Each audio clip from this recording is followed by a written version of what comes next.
¿Cómo están ustedes? La verdad es que muchos de ustedes les gustaría tener en su casa a cualquiera de los candidatos o precandidatos presidenciales. Siempre lo hemos hecho. Y ahora vamos a partir esta nueva temporada del 2013 con el primer precandidato presidencial que está por esta zona. Hoy para mí es un gusto llevar a su casa desde San Antonio hasta Los Andes una entrevista a don Andrés Alamán. Señor Alamán, ¿cómo está usted? Muy bien, pues muy contento de estar acá. Usted, cuando era joven, era dirigente de los... Yo me recuerdo, debemos tener edades relativamente similares. Usted con el pelo largo era dirigente de los secundarios en la época del UP. Hoy día cuando... Ha pasado un poco de agua. Ha pasado un poco de agua y de pelos, digamos. Claro. Hoy hay una serie de dirigentes secundarios y universitarios que se perfilan en los últimos 3 o 4 años como figura del futuro. ¿Qué opina usted de ellos? Especialmente de una que es la más expuesta, la señorita Vallejo. Mire, yo más que referirme a un dirigente en particular, yo tengo en definitiva valoración por lo que está ocurriendo hoy día en el mundo joven y en el mundo universitario. Yo nunca me he tragado todo este cuento de que los jóvenes no están ni ahí con los asuntos públicos. Creo que efectivamente hay algunos que están muy distantes, pero creo que también hay otros dirigentes que están asumiendo responsabilidades. Estoy pensando, por ejemplo, en las recientes elecciones en la Universidad Católica, jóvenes que a lo largo del país están asumiendo sus responsabilidades. ¿Por qué le gustó lo del tía Pot con barba y peluca? Es una cosa media rara, que casi ganaron. Mire, son distintas manifestaciones. Uno se recuerda precisamente... A ver, si cuando uno es joven no tiene muchos sueños, muchas inquietudes, si uno no quiere realmente cambiar el mundo, hacer una diferencia, bueno, quizás es un viejo prematuro. Pero si el tema, yo no se lo quería personalizar en ella pensando en el futuro, pero hace unos años, a fines de la década del 70, Chile sufrió un quiebre muy fuerte. Y hoy día esta abstención, esta forma distinta como se va enfrentando por parte de los jóvenes un renacer de la política o no renacer, o un renacer de estar en contra o a favor de cosas. Yo se lo digo por el futuro, pensando en que usted pudiera ser el presidente ahora o mañana, en 4 o 8 años más, en que estos quiebres pueden ser más fuertes. Bueno, yo creo que ahí usted le apunta al problema de fondo. Nosotros tenemos un cambio electoral y un cambio, yo diría, político y cultural de gran envergadura. ¿Por qué? Porque hasta ahora teníamos un sistema que, digamos las cosas como son, era completamente absurdo. Teníamos 7 millones de personas que estaban inscritas en los registros electorales y se encontraban obligadas a votar, y teníamos 5 millones de personas que se habían autoexcluido del sistema, particularmente jóvenes, que entre otras razones porque estaban obligados a votar, no se inscribían. Y de las 7, 2 votaban nulo o blanco. O no votaban. Pero lo absurdo era el sistema. O sea, lo absurdo era que yo trataba de explicarle esto a algunos amigos míos extranjeros y realmente no lo podían entender. Porque era voluntario inscribirse, pero una vez que se estaba inscrito era obligatorio votar. Entonces, ¿qué es lo que pasa? Efectivamente, hoy día el sistema político chileno está sometido a incertidumbres y a tensiones mucho mayores. ¿Qué pasó en esta última elección? Muy simple. El 40% de la gente votó, el 60% se quedó en su casa. Si uno mira lo que pasó entre ese 40%, la verdad es que la distancia entre la Concertación más el Partido Comunista y la centro-derecha, la Coalición por el Cambio, la Alianza, son apenas 5 puntos. Y hay un 60% de gente que no votó. Entonces, 2 conclusiones. La primera, la más obvia: la elección presidencial y la elección parlamentaria está completamente abierta. Aquí está todo por ganar, todo por perder. El que diga está resuelta la próxima elección simplemente no ha mirado los números. Pero hay un segundo punto que se enmarca con la pregunta y con el punto al que usted enfila. ¿Qué pasa en un país donde el 40% vota, el 60% se queda en su casa? Bueno, puede pasar lo siguiente. Puede pasar que un 21%, es decir, una minoría numérica, pero elige un presidente y un 10% elige un parlamentario. Exactamente. Entonces, ¿qué es lo que puede ocurrir? Lo que puede ocurrir es que una minoría esté una minoría numérica, pero extraordinariamente activa, particularmente movilizada, particularmente comprometida, puede terminar ganando las elecciones, accediendo a las posiciones de poder y finalmente gobernando no solamente los municipios, sino que el país en su conjunto. En extensión eso podría ser que una minoría empoderada pudiera, pero también una minoría financiada, digamos, sea para los dos casos, las dos posibilidades. Mire, pero lo que pasa es que ese es el reto que yo diría, yo entre paréntesis no le cargo la responsabilidad de esta abstención a la gente. Lo digo con toda franqueza. ¿Por qué? Porque yo creo que lo que hizo Crisis absolutamente es una forma de hacer campañas. O sea, esta idea de que para hacer campaña había que plagar las calles con unas palomas donde los candidatos ni siquiera se sabía a qué sector pertenecían, donde no había ninguna idea, donde no había ningún planteamiento, donde a la gente se le decía, oiga, mire, venga a votar el día de la elección, pero a usted no le vamos a preguntar ni quién es el candidato, ni cuál es el programa de ese candidato, ni cuál es su plataforma, ni cuáles son sus prioridades. No va más. La gente hoy día lo que quiere es que los candidatos digan lo que piensan, quiere participar en todo el proceso, quiere que hayan definiciones, quiere que se fijen posiciones. Y por lo tanto yo diría que este es un gran desafío para los dirigentes y que pone un signo de incertidumbre respecto al futuro. Perfecto, pero pongámonos una cosa de futuro. Ya Andrés Alamán, futuro presidente electo, olvidémonos de cualquier externalidad. Usted es presidente de la República.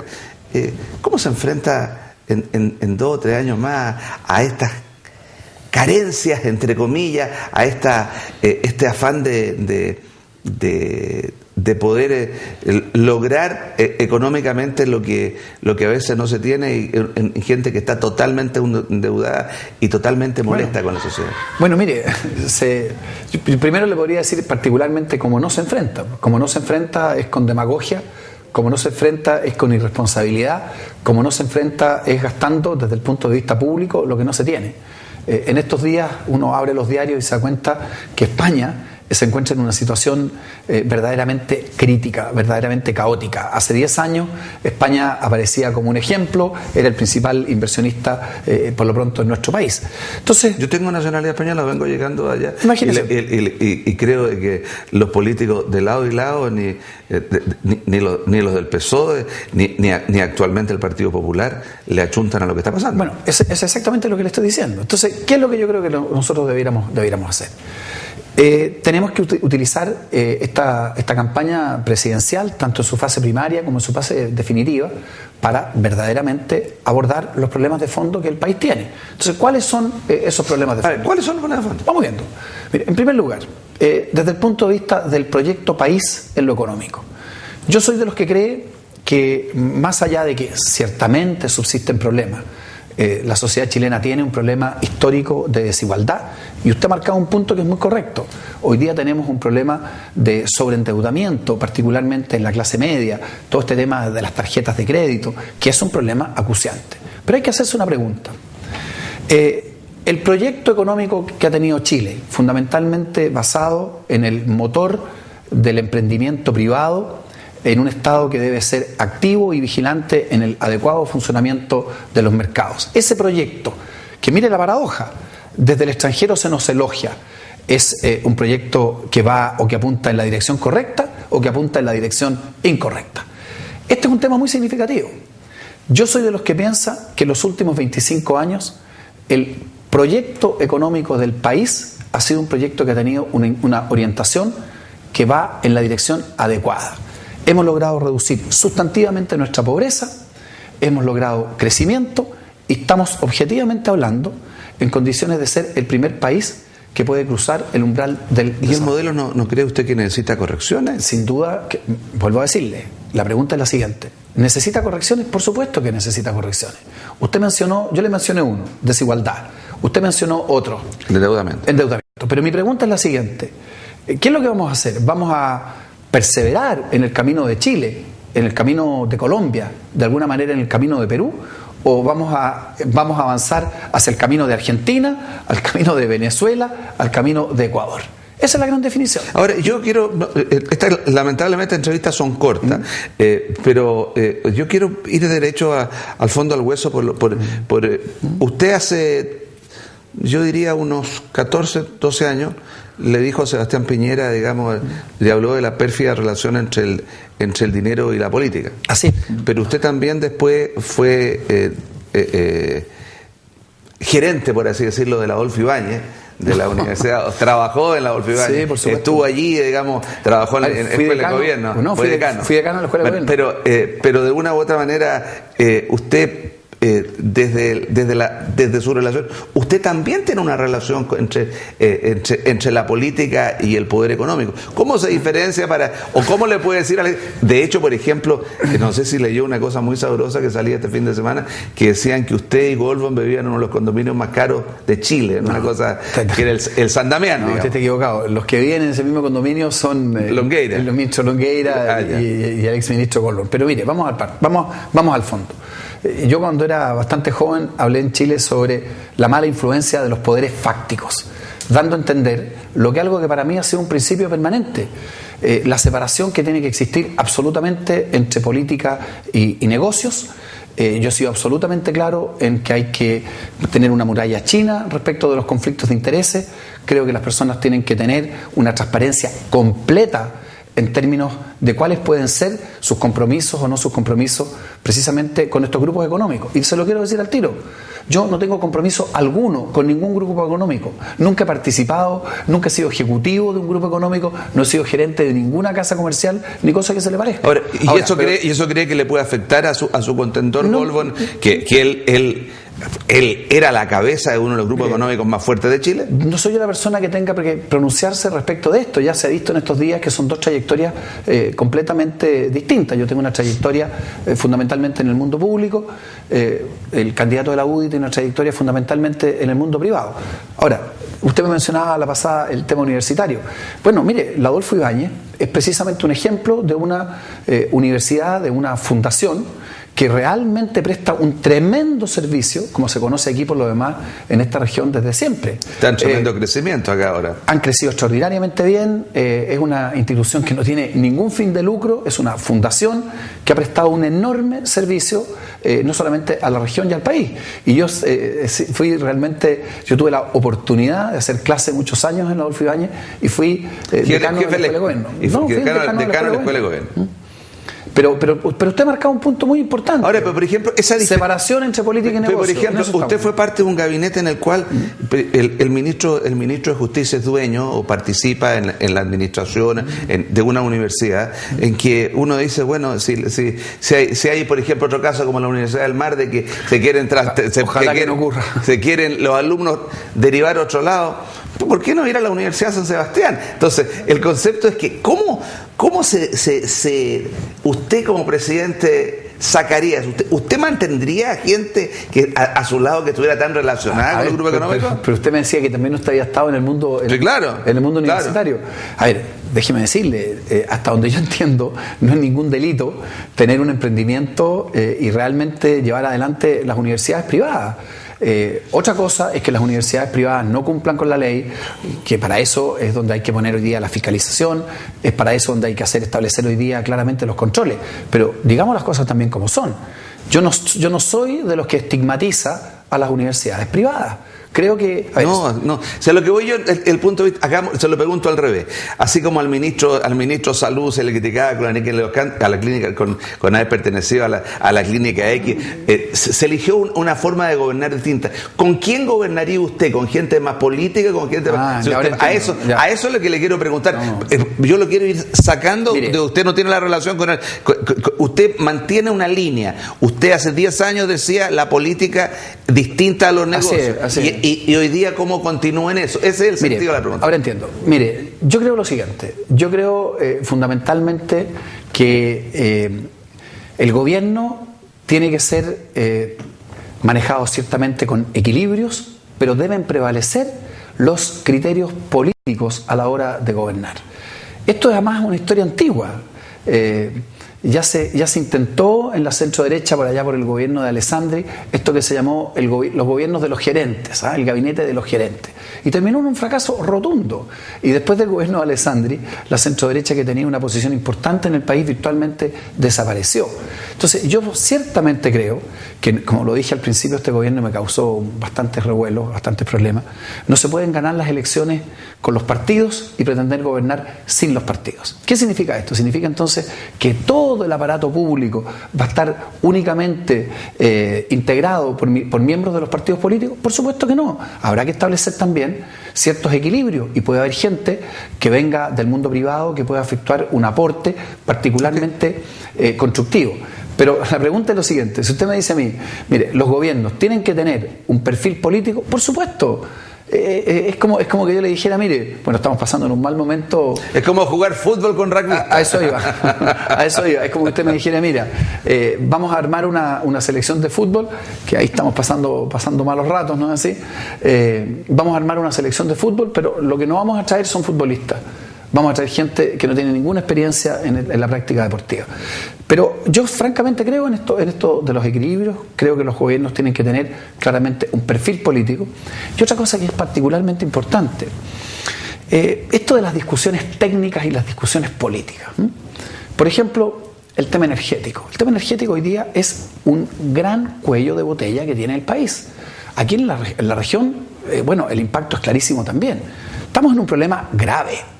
Tenemos una energía carísima, en algunos casos incluso 60-70% más cara que los países vecinos. Por ejemplo, sobre eso, usted presidente, ¿usted es partidario del uso de la energía nuclear? Mire, yo tengo serias dudas, pero de lo que sí soy partidario es de que se concluyan los estudios que en este minuto se están efectuando en la materia. Porque lo que no me gusta son estos fundamentalismos absurdos. Hay gente que dice, mire, ni siquiera vamos a estudiar este problema. Obviamente que en un país sísmico hay un problema adicional al que tienen otros países en esta materia. Pero uno dice, por ejemplo, a ver, Francia. Nadie va a decir que Francia es un país... y usa tremendamente la energía nuclear. El 70% de la energía francesa es energía nuclear. Ok, nos tenemos que quedar 6-7 minutos. Sí. Yo quiero preguntaros sobre las cosas que cree o no cree, que siente o no siente. ¿Usted es católico? Sí. No soy tan practicante como me gustaría, pero soy católico. Creo en Dios. Ya, cree en Dios, ok. O sea, ahí alcanza para muchísima religión, digamos. Porque del punto de vista de entender aquello, quiero continuar con eso. ¿Sí? ¿Usted cree en el aborto? ¿Partidario del aborto? Definitivamente. ¿Y el aborto terapéutico que en Chile existe? Mire, a ver, es que lo que pasa es que el aborto terapéutico, mire, yo no creo en el aborto, ni creo en ninguna modalidad de aborto. Y tal como se ha varias veces explicado, esto del aborto terapéutico es básicamente un falso dilema. Hoy día médicamente tener que escoger entre la vida de la madre y la vida del hijo simplemente no existe, no es una posibilidad que hoy día teóricamente exista. Y en segundo lugar, desde el punto de vista médico, cuando se trata de salvar la vida de la madre y como consecuencia indeseada del tratamiento para salvar a la madre, perece el hijo, nadie entiende que ahí hay un aborto y nadie entiende que ahí hay una acción ilegítima. Okay. Desde el punto de vista de todo este movimiento de liberación, de reconocimiento de la no discriminación frente a los homosexuales y lesbianas, ¿usted cree en que tiene que haber un acuerdo de bien común o un matrimonio entre ellos? Son dos cosas distintas. ¿Qué es lo que cree? Yo he sido el que he propiciado el acuerdo de vida en común, es decir, un reconocimiento jurídico de plena legitimidad. ¿Y por qué no el matrimonio? Porque creo que es perfectamente legítimo que una sociedad democrática diga que el matrimonio se preserva para un hombre y una mujer. Lo que creo es que sí debe existir, y eso es lo que yo he planteado en un proyecto de ley que he presentado, tiene que existir uniones civiles, es decir, un reconocimiento de plena legitimidad, de plena validez, para las parejas que hacen vida en común sin estar casadas, ya sean homosexuales o heterosexuales. Ahora, sobre la gente dice, bueno, y en la región, si este señor fuera presidente, ¿qué es lo que le podría decir usted a un habitante de esta región, desde San Antonio hasta los Andes, digamos? ¿Qué visión tiene usted sobre el futuro de esta región? Mire, yo creo que esta región tiene, a lo menos, ¿cómo lo veo? Me gustaría distinguir. Yo siento que Valparaíso, por así decirlo, o ese eje, tiene claramente un destino patrimonial turístico, pero de una proyección insospechada. creo que tiene que consolidarse desde el punto de vista de su actividad portuaria y tiene que simultáneamente consolidarse como un foco universitario. Tiene todas las condiciones para esa trilogía. Creo que el resto de la región, particularmente estoy pensando en el interior, tiene un gigantesco potencial agroalimentario. Y sobre eso, ¿usted es capaz de asumir un compromiso si fuera presidente, se lo pidiera yo como región? Aquí en 30 años, depende 30 años, cuál sea. 40 años, desde la época de Salvador Allende, que se viene diciendo, vamos a hacer un embalse, le traigo acá, aquí he pasado, y candidatos presidenciales, intendentes, parlamentarios, y nadie, todavía estamos, y el problema con la sequía es tremendo. Esta es la única región que no tiene embalse. Mire, estoy plenamente consciente de eso. Esto me recuerda cuando yo era senador en Valdivia. Cuando era senador en Valdivia, uno llegaba a Valdivia y lo primero que le decían era ¿qué es lo que pasa con el puente Caucao? Que era un puente que finalmente se está construyendo, que es fundamental para todos los efectos de la adecuada utilización del potencial que tiene de industria naval Valdivia, entre otras cosas, y turística. Mire, estoy plenamente consciente del tema de la escasez hídrica, estoy consciente del tema de los embalses, no solamente en la quinta región. Nosotros somos un país que dilapida el agua. Sí, claro. Nosotros estamos botando el agua. Sí, estamos hablando de la energía y todo lo que eso requiere. Está todo relacionado. Yo le hablo de lo que yo conozco con mayor precisión. En el sur, hasta hace 10 años, se suponía que los problemas de sequía no existían. Nos decían, no, ese será un problema de Santiago, será un problema de Valparaíso, será un problema de La Serena. Bueno, resulta que hoy día tenemos en el sur también precisamente mucha sequía. Tenemos muy pocos embalses grandes, tenemos muy pocos embalses medios. Los acueductos tienen por así decirlo, un déficit de eficiencia tremenda. No estamos infiltrando como corresponde las napas subterráneas y estamos perdiendo un activo que, créame una cosa, va a ser seguramente el gran recurso del futuro. Gracias, señora Coronel. 2 minutos que nos quedan. Yo quiero preguntarle por una parte de su vida que fue difícil, dolorosa, pero pensándola de una manera distinta. Usted estuvo en Cuba cuando fue todo el tema de su hijo.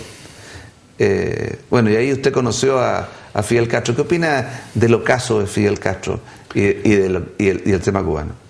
Mire, yo he hecho siempre en esto una separación. Obviamente que yo tengo una enorme distancia con el régimen cubano. La verdad que está en las antípodas de mi pensamiento. Pero no puedo dejar de admitir y de reconocer y de agradecer la enorme generosidad que tuvieron diversas personalidades cubanas, partiendo por el propio Fidel Castro, por la forma de la cual yo estaré siempre agradecido, en que él personalmente se ocupó de la rehabilitación de mi hijo Juan Andrés. De manera que yo esto lo separo. Siento que es mi obligación moral hacerlo.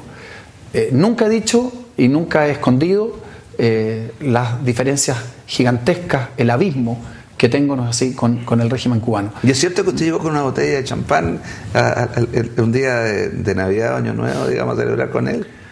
No. Entre los mitos que se hacen ahí de que usted tuvo una de esas conversaciones con Castro que duran 6 horas. Mire, usted me trae a un episodio, por supuesto, muy, muy importante de mi vida. Al año siguiente, digamos, del accidente de Juan Andrés, nosotros recibimos una invitación del régimen cubano para intentar un tratamiento de nuestro niño.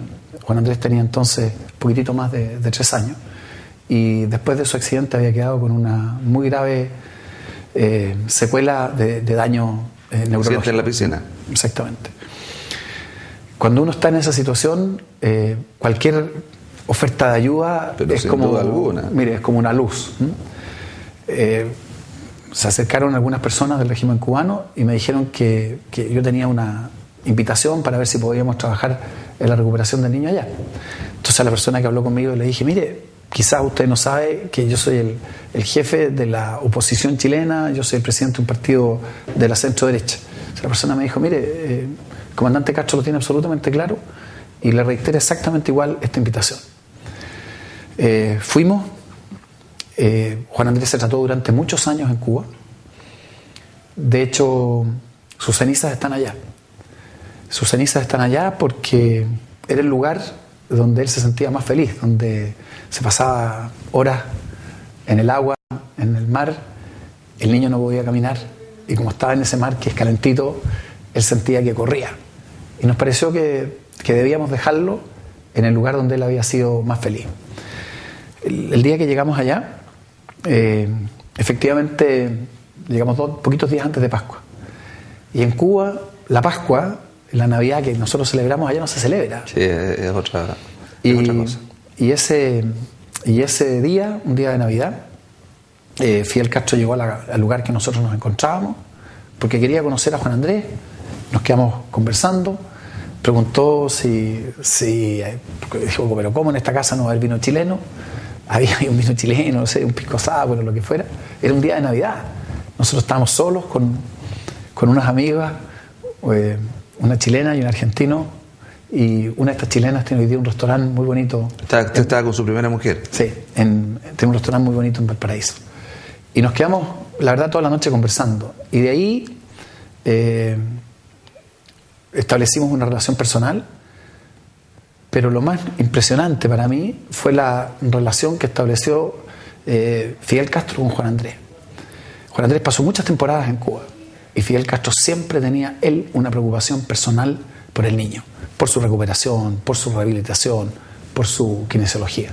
Entonces yo siento que es una obligación moral para mí mismo ser capaz de separar estos dos planos, mantener la distancia que uno tiene, porque efectivamente hay un abismo político, pero ¿cómo podría yo no estar agradecido de alguien que tiene... Los afectos deben superar siempre la política, y usted demuestra eso es lo que yo creo. Muchas gracias por tenerlo aquí. Bueno, y cuando vuelva, porque esta campaña va a ser larga, nuevamente quisiera que siguiéramos conversando porque quedaron muchísimas cosas en el tintero. Sí, muchas gracias. Me hizo hablar de cosas que habitualmente no hablo. Que esté usted muy bien.